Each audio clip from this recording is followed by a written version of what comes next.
In this week's broadcast, we talk to Akos Ersek from the UIRR about intermodal transport in Denmark, the new language barrier tool, and the prospects of combined transport in general. This is Railfreight Live.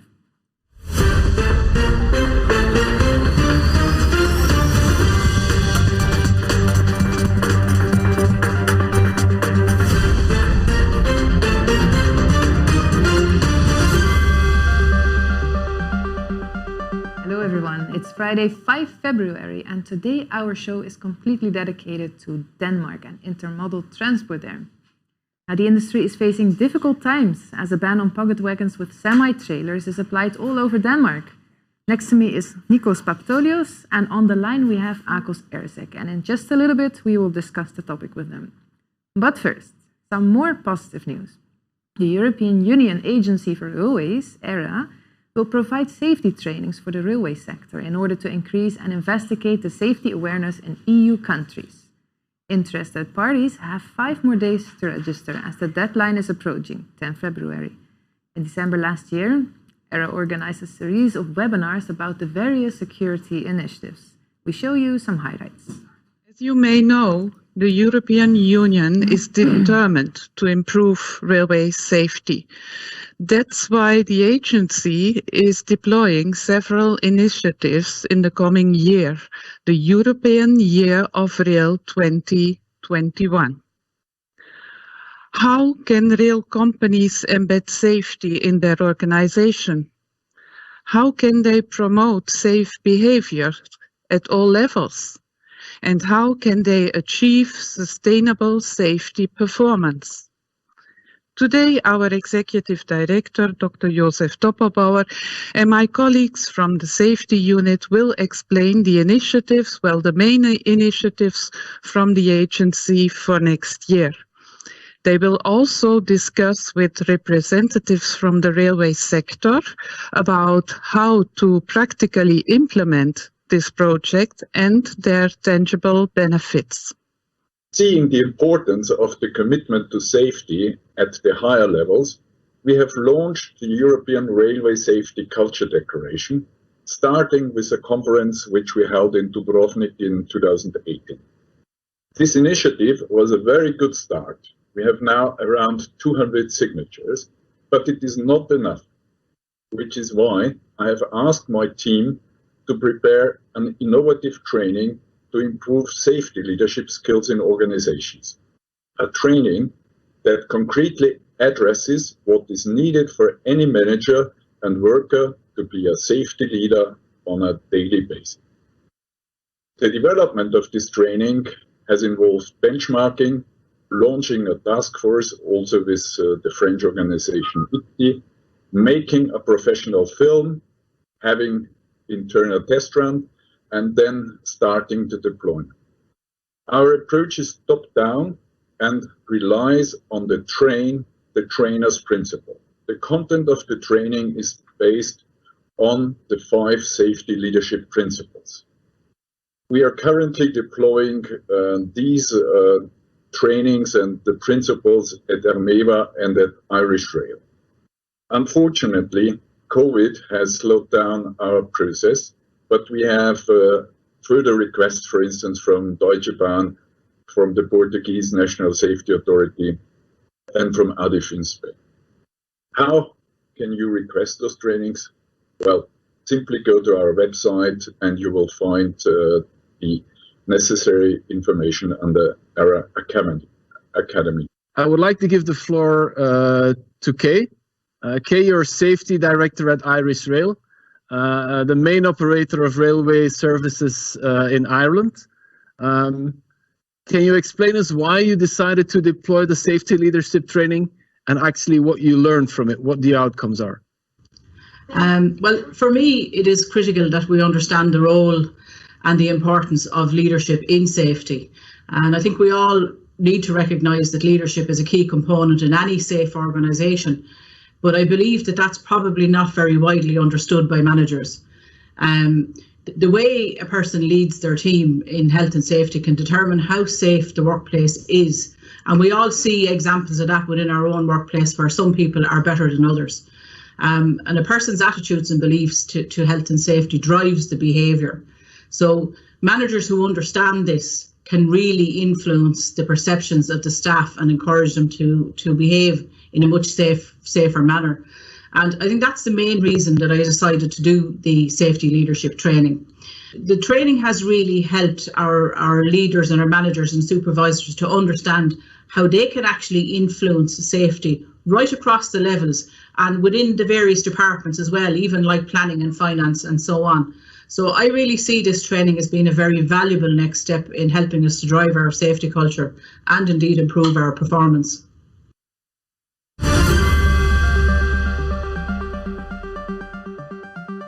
So it's the European Year of Rail, and the training program of ERA is one example of extra focus on rail. Another milestone to be reached this year is the application of the T4R language tool in trains in Europe. And this tool should mean the end of the language barrier faced by train drivers and traffic controllers. The first pilot trains are already on track.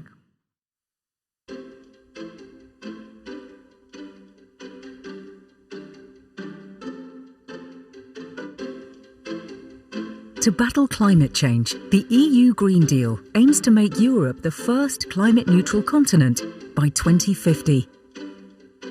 With this in mind, when it comes to freight, especially since land transport of goods is expected to grow by 30% by 2030, a modal shift to rail offers a solution.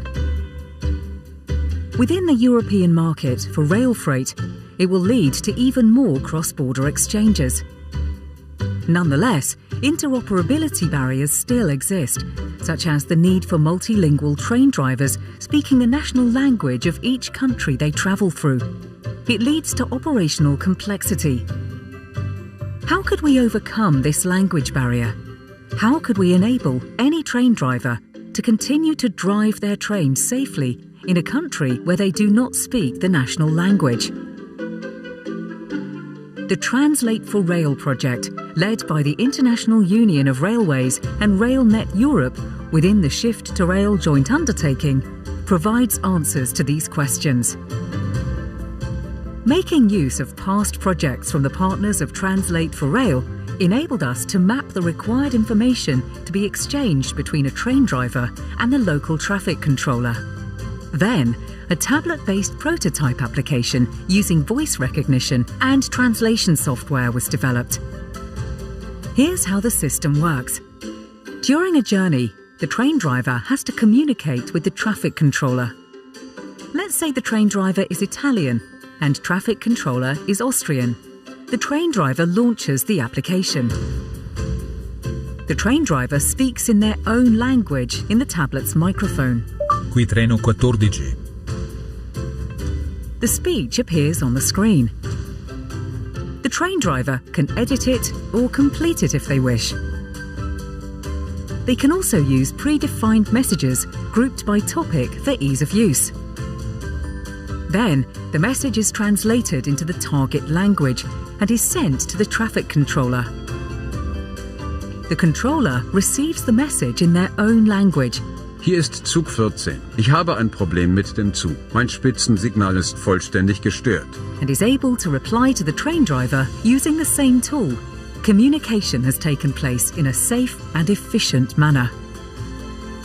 The Translate for Rail system is being tested in laboratory conditions and will soon be tested in real operating conditions between Austria and Italy by Rail Cargo Group, Merchitalia Rail, DV Cargo, OBB Infrastructure and RFI. The aim is to expand it all over Europe.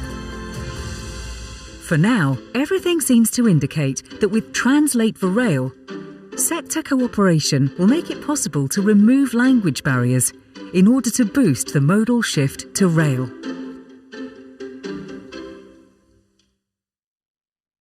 Now on the line with us is Akos Ersek from the UIRR. Akos, welcome. Hello. Hello, Mayuri. Thank you for inviting me. Yes, most welcome. What do you think of this language tool? Well, it's a wonderful solution, as we have seen the difficulty of teaching different languages to locomotive drivers, and this technology will hopefully solve the issue. And it's known that 9 out of 10 intermodal trains are a border crossing train, so we require multilingual locomotive drivers, multi-system locomotives. But of course, it's a huge challenge, and this technology is an efficient solution. It also hopefully will eliminate any reception problems on the radio when the quality is not good, or even accents of the parties communicating, which could also make a problem or difficulty. So we welcome it and strongly encourage its development. Okay. Now, the UIRR represents the combined transport sector, and it's currently facing a little bit of a less great time, in Denmark at least. A nationwide ban on wagons with semi-trailers is applied there. And an incident on the Great Belt Bridge a few weeks ago seemed potentially dangerous to the authorities in Denmark, as a trailer looked to be shifting in the pocket wagon. Nothing happened, but 2 years ago, a fatal accident did take place on that same bridge. Nikos, you have looked into this matter. Where are we now? Hello, Marjorie. Yes, indeed, I have looked into this matter. As you already said, there has been a safety incident on the Great Belt Bridge on the 13th of January, and the Danish Accident Investigation Board decided to impose a total ban on pocket wagons with semi-trailers for the whole of the country. So the ban started on the 23rd of January and is estimated to last for a couple of weeks. So far, we have no further updates on the issue, and we hope that Mr. Ersek is going to help us shed some light on the situation. So, Mr. Ersek, hello. Hello, Nikos. Hi. Hi. Let us start from the basics. Could you first of all explain to us the role of semi-trailers in the intermodal sector? Yeah, so semi-trailers are a very interesting loading unit. We usually consider them the entry loading unit, the loading unit of choice for beginner intermodal shippers. And in some cases, like automotive, where for particular reasons the shipments need to fit properly only in a semi-trailer, the standard boxes, they continue to use it over the long run. We have seen a huge increase in semi-trailer shipments in the last years, which is a signal that more and more shippers are experimenting with intermodal transport. Okay, and in general, do you believe that pocket wagons are safe enough? Absolutely. This is a transport system that has been used for many decades now. The safety of the system has been gradually evolving, and additional safety features added to the technical arrangement. So we have a very firm confidence in the safety of pocket wagon transport of semi-trailers, and the past has proven this. Okay, that's very interesting, but in any case, we already have the ban in Denmark. What does this ban mean for the sector, in your opinion? Well, Denmark itself is not a huge market, but Denmark is the through path towards Sweden. And Sweden and Norway also conduct quite considerable traffic, intermodal traffic with Europe, with the continent, towards Germany and southbound. And a large number of those units are semi-trailers.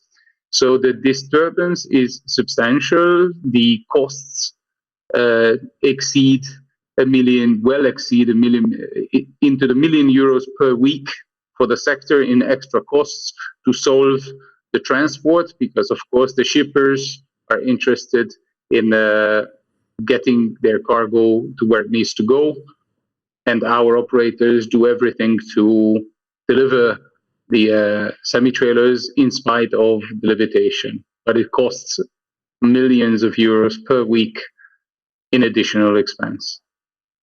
The numbers of extra costs for the operators are quite impressive, I would say. Do you think that the ban is justified if we take into consideration this kind of damage on the sector? Well, I'm not in a position to criticize the authorities.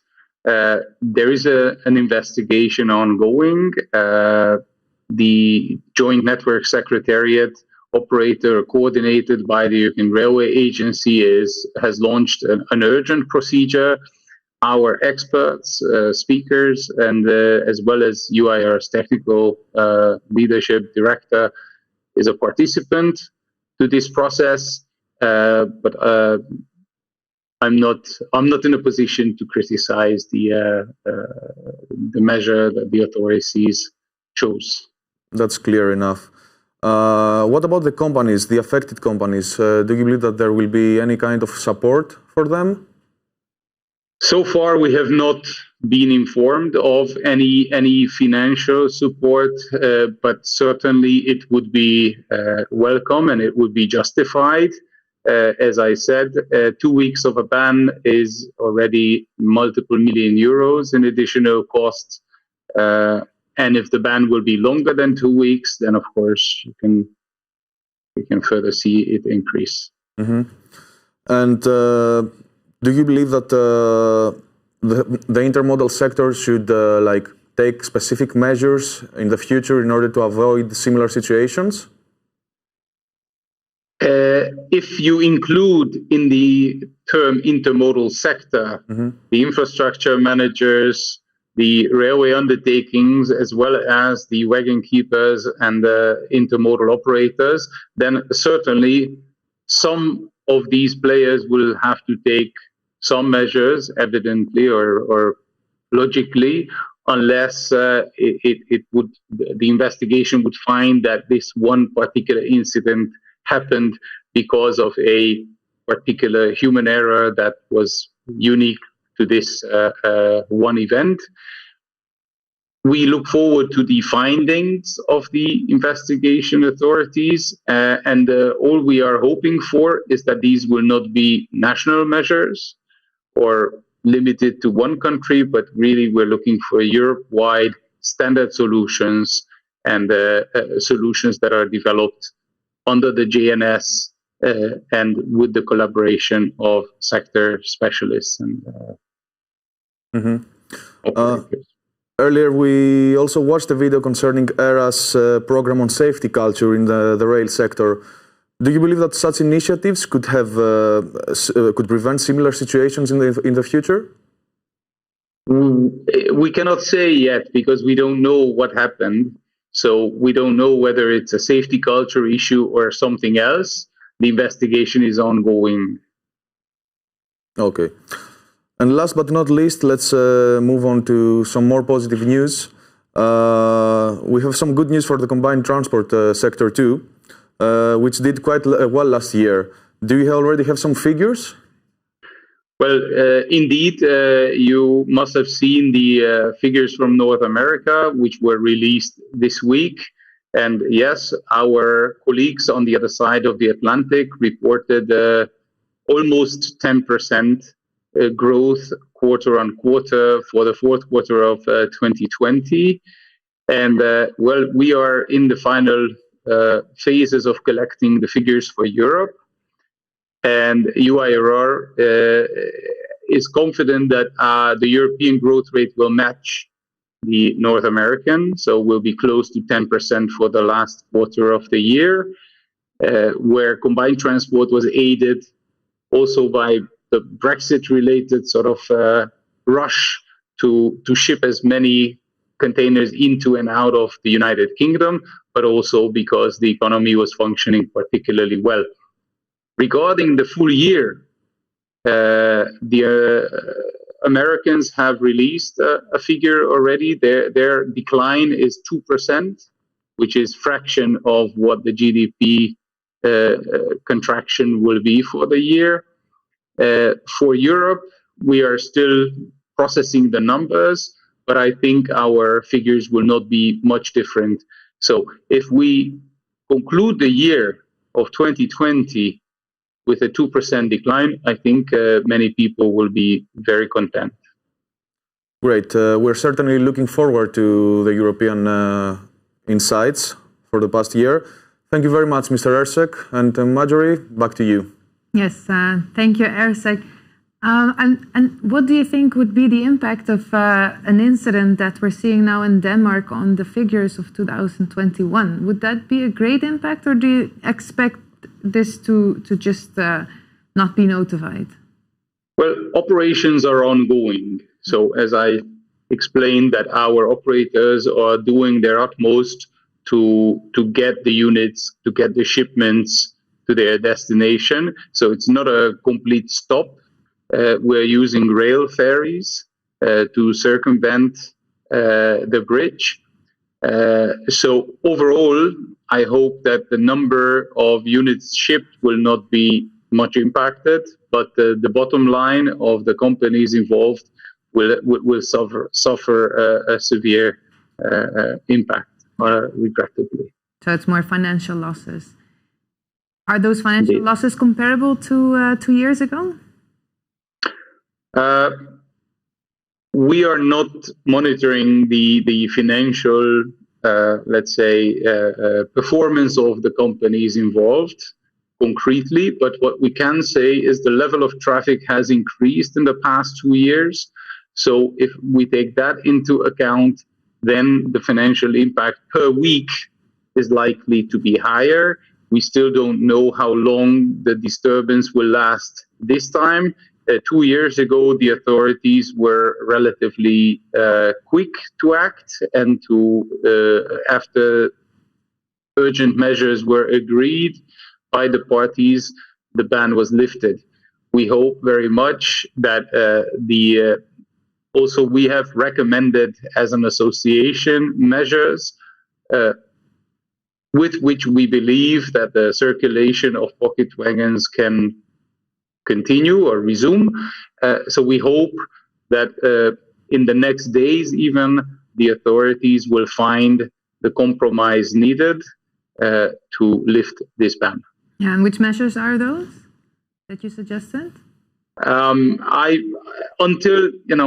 don't want to say these, because if I say this, then we don't know what will be the position of the authorities. So this is not for the public to take, but there are a series of things that can be done, even temporarily, slowing down trains, being extra careful with when strong winds are blowing on the Great Belt Bridge, things like this. But I wouldn't go into the specifics. Yeah. Okay. Well, we trust that we will find out as soon as they have been accepted, and of course, we're looking forward to the positive figures of 2020. Thank you, Mayuri, and thank you, Niklas. Thank you very much. Thank you very much. And then we've reached the end of the show. Don't forget to subscribe to our YouTube channel. You'll be notified when we post a new video on there. And for now, thanks for watching. See you next week. Goodbye.